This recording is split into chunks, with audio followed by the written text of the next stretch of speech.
আজ শ্বশুর বাড়ি চলে যাব, তার জন্য নারকেল ভাঙলো পিঠা বানানোর জন্য। তো একটা মালাই নষ্ট, কি বলবো।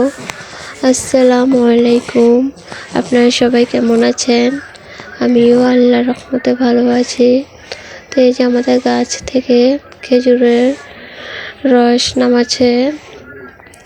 শীতের সকাল যে খেজুরের রস না খাই তাহলে আর কি হয়।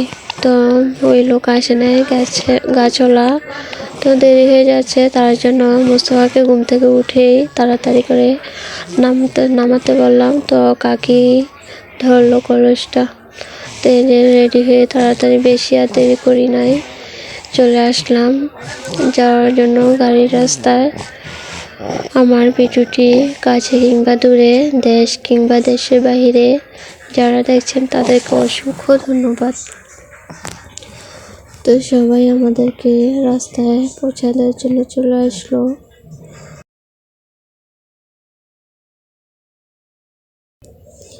তো এই যে আস্তে আস্তে বাড়ির কাছাকাছি চলে আসলাম, শ্বশুর বাড়ির এলাকায়। তো আমার ইউটিউব চ্যানেল যদি নতুন হয়ে থাকেন প্লিজ সাবস্ক্রাইব করে পাশে থাকবেন।